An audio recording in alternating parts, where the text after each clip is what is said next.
Hello बच्चों, स्वागत है आपका हमारे यूट्यूब चैनल में। शुरू करेंगे कक्षा 10 के विज्ञान के चैप्टर नंबर 1 से।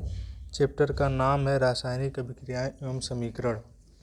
बहुत इंटरेस्टिंग चैप्टर है। इस चैप्टर में जितनी भी अभिक्रियाएं हैं वो हमारे रोज़ के दैनिक जीवन में होती हैं। हम इन्हें रोज़ कहीं ना कहीं देखते हैं।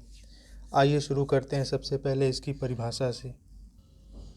सबसे पहले देखेंगे रासायनिक अभिक्रिया होती क्या है। दो या दो से अधिक पदार्थ मिलकर एक या एक से अधिक नए गुणधर्म वाले पदार्थों का निर्माण करते हैं, रासायनिक अभिक्रिया कहलाता है। जैसे हाइड्रोजन और ऑक्सीजन मिलकर जल का निर्माण मतलब पानी का निर्माण करते हैं। हाइड्रोजन मतलब H2 plus O2 gives H2O। ये हाइड्रोजन, ये ऑक्सीजन, ये जल का सूत्र है।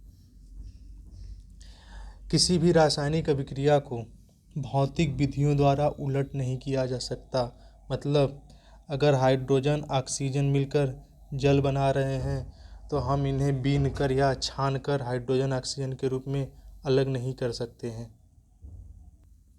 किसी भी रासायनिक अभिक्रिया को भौतिक विधि द्वारा नहीं, रासायनिक विधि द्वारा उलट किया जा सकता है। जैसे ऊर्ध्वपातन हुआ, वाष्पन हुआ। इस विधि द्वारा हम किसी भी रासायनिक अभिक्रिया को उलट सकते हैं। नेक्स्ट है रासायनिक अभिक्रिया के कुछ महत्वपूर्ण बिंदु। किसी भी रासायनिक अभिक्रिया में जब अभिक्रिया होती है, जैसे H2 plus O2 gives H2O। शुरू में H2 का जो कलर था वाइट था, और दूसरी बात ये H2 गैस के रूप में है, O2 भी गैस के रूप में है, लेकिन पानी लिक्विड के रूप में होता है। तो इस अभिक्रिया में, किसी भी रासायनिक अभिक्रिया में जब दो अभिकारक मिलकर किसी उत्पाद का निर्माण करते हैं, अभिकारक का मतलब है जो अभिक्रिया में भाग लेता है, तो इसमें हाइड्रोजन और ऑक्सीजन पहले गैस के रूप में थे, बाद में ये लिक्विड बन गया। किसी भी पदार्थ की तीन ही अवस्था होती है, सॉलिड, लिक्विड या गैस।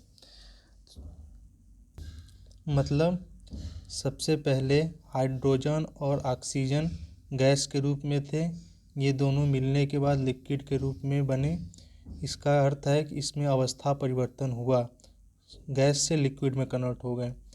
रंग परिवर्तन, हाइड्रोजन का कलर पहले वाइट था, जल बनने के बाद रंगहीन हो गया क्योंकि पानी का कोई कलर नहीं होता।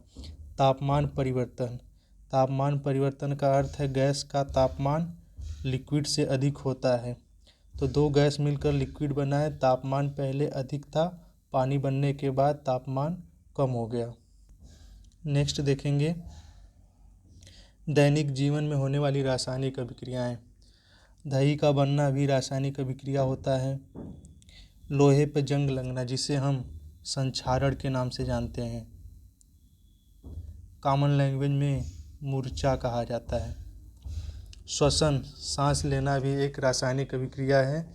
भोजन का पाचन, जब हम भोजन करते हैं तो कार्बोहाइड्रेट टूटकर ग्लूकोज में बदलता है, जो ऑक्सीजन से क्रिया करके कार्बन डाइऑक्साइड तथा जल बनाता है। इसे बाद में हम डिटेल में देखेंगे। दही का बनना, लोहे पर जंग लगना, सांस लेना, भोजन का पाचन, ये सभी दैनिक जीवन में होने वाली रासायनिक अभिक्रियाएं हैं। नेक्स्ट, रासायनिक समीकरण।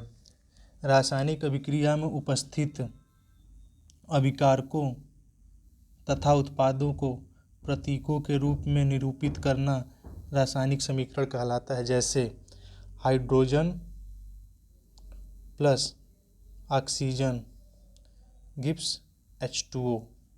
हाइड्रोजन को हिंदी में हाइड्रोजन लिखा जा सकता है, ऑक्सीजन को ऑक्सीजन। इन्हें प्रतीकों के रूप में परिवर्तित करना ही रासायनिक समीकरण कहलाता है। जैसे मैग्नीशियम की क्रिया O2 से कराई गई, मैग्नीशियम ऑक्साइड बना। नेक्स्ट, H2 की क्रिया Cl2 से कराई गई, HCl बना। इसी तरह बहुत सारी अभिक्रियाएं हैं जिसे हम हिंदी में और उसके प्रतीकों के रूप में लिख सकते हैं। नेक्स्ट देखेंगे अभिकारक और उत्पाद क्या होते हैं। ऐसे पदार्थ जो किसी रासायनिक अभिक्रिया में भाग लेते हैं अभिकारक कहलाते हैं। ऐसे पदार्थ जिसका निर्माण रासायनिक अभिक्रिया के फलस्वरूप होता है उत्पाद कहलाता है। जैसे मान लेते हैं कोई अभिक्रिया A+B गिव्स C। एरो के लेफ्ट हैंड साइड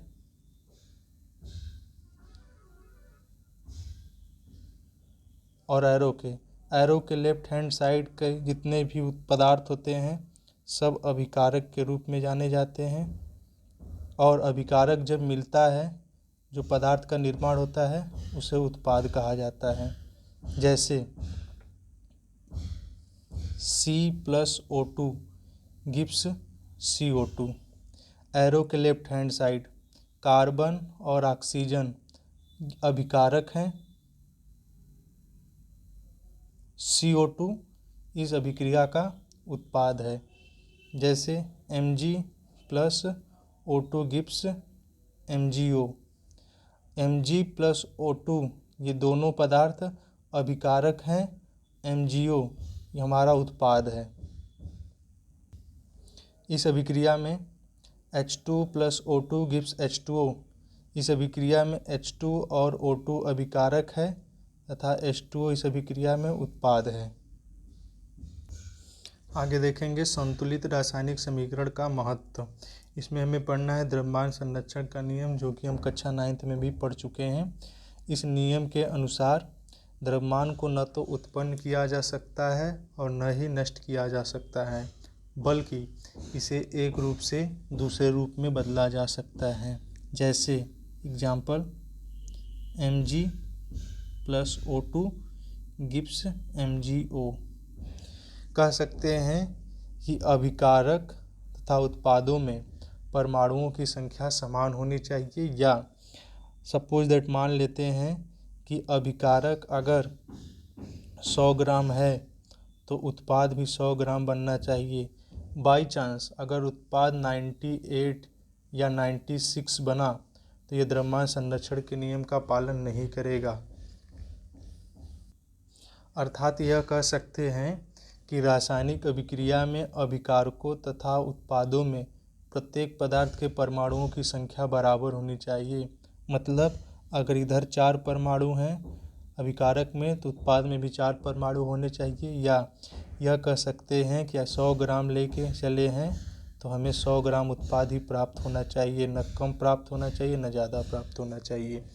अगर अभिकारक 100 ग्राम है उत्पाद हमारा 98 प्राप्त होता है तो यह द्रव्यमान संरक्षण के नियम का पालन नहीं करेगा।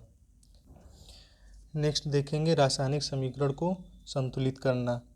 रासायनिक समीकरण संतुलित करने के कुछ नियम हैं। सबसे पहले किसी भी रासायनिक समीकरण में सबसे पहले धातु, उसके बाद अधातु, उसके बाद हाइड्रोजन, फिर उसके बाद ऑक्सीजन। एग्जाम्पल देखते हैं। जैसे Fe+H2O गिव्स Fe3O4+H2। इसमें धातु है, इधर Fe धातु है, इधर भी Fe धातु है।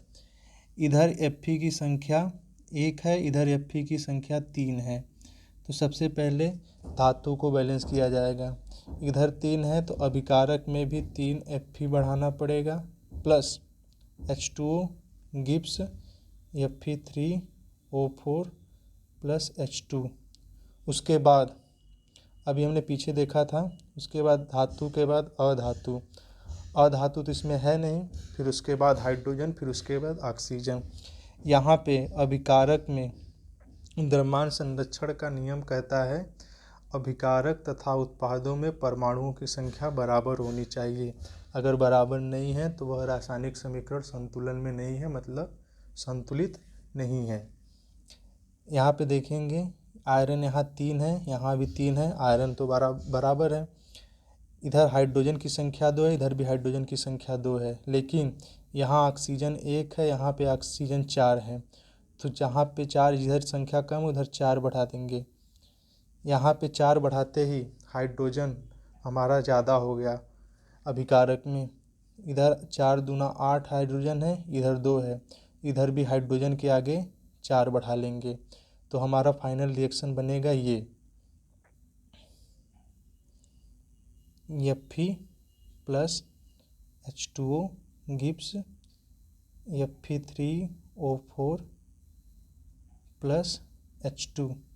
यहाँ पे बनाएंगे 3 क्योंकि इधर भी आयरन की संख्या 3 है, इधर हाइड्रोजन 2, इधर भी हाइड्रोजन 2, लेकिन यहाँ ऑक्सीजन 4, तो हमें यहाँ बढ़ाना पड़ेगा 4। जैसे इसके आगे 4 बढ़ाएंगे हमारा हाइड्रोजन ज़्यादा हो जाएगा, तो हमें यहाँ भी बढ़ाना पड़ेगा 4।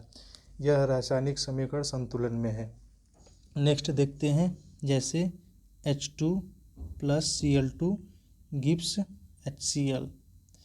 यहाँ पे धातु है नहीं, धातु नहीं लेकिन अधातु। यहाँ पे क्लोरीन की संख्या 2 है और यहाँ पे क्लोरीन की संख्या 1 है, तो जिधर कम रहता है उधर बढ़ा लेंगे। इधर जैसे ही 2 बढ़ाएंगे क्लोरीन 2 हो गया, हमें हाइड्रोजन बढ़ाने की ज़रूरत नहीं पड़ेगी क्योंकि अपने आप हाइड्रोजन 2 हो गया है।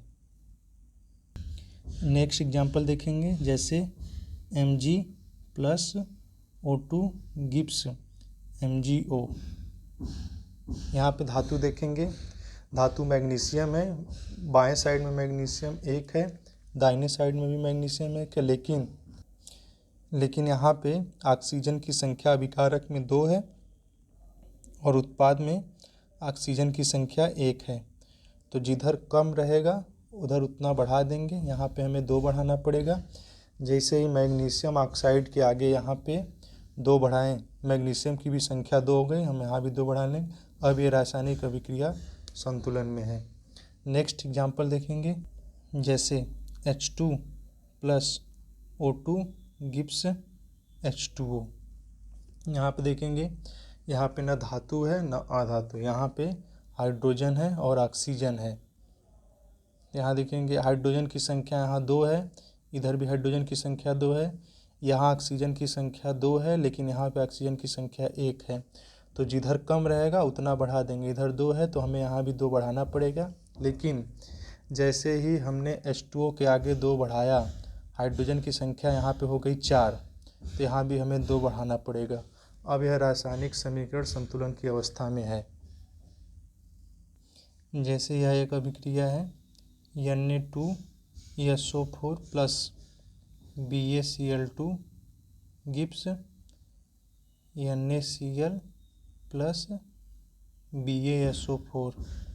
यहाँ पे चेक करेंगे धातु, यहाँ सोडियम भी धातु है, यहाँ बेरियम भी धातु है। यहाँ पे देखेंगे अभिकारक में सोडियम की संख्या इस साइड 2 है, यहाँ पे सोडियम की संख्या 1 है, तो जिधर संख्या कम रहेगी उधर उतना बढ़ा लेंगे। जैसे यहाँ 2 बढ़ा लिए, जैसे यहाँ 2 बढ़ाएंगे सोडियम की संख्या संतुलित हो गई।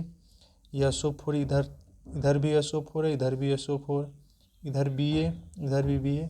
यह समीकरण संतुलन में और कोई चीज़ घट बढ़ नहीं रही है।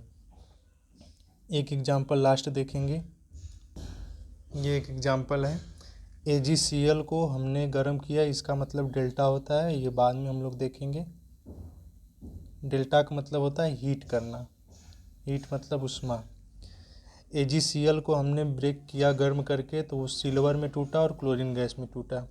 यहाँ पे धातु की संख्या 1 है, धातु की संख्या इधर भी 1 है, लेकिन यहाँ पे क्लोरीन की संख्या 1 है लेकिन इधर क्लोरीन की संख्या 2 है।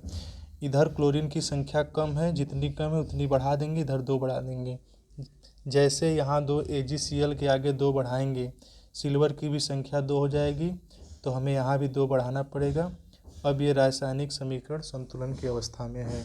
संतुलन की अवस्था में हम इसलिए करते हैं, अगर संतुलन की अवस्था में नहीं किया जाएगा किसी भी रासायनिक समीकरण को, तो वह द्रव्यमान संरक्षण के नियम का पालन नहीं करेगा। द्रव्यमान संरक्षण का नियम यह कहता है कि अभिकारक एरो के इस साइड के जितने भी परमाणु हैं और उत्पाद एरो के राइट साइड में जितने भी परमाणु हैं, दोनों में परमाणुओं की संख्या बराबर होना चाहिए। अगर दोनों में परमाणुओं की संख्या बराबर है तो द्रव्यमान संरक्षण के नियम का पालन करेगा। अगर दोनों में परमाणुओं की संख्या बराबर नहीं है, वो द्रव्यमान के संरक्षण नियम पालन नहीं करेगा। तो बच्चों, इस क्लास को हम यही समाप्त करते हैं। नेक्स्ट क्लास में देखेंगे रासायनिक अभिक्रियाओं के प्रकार।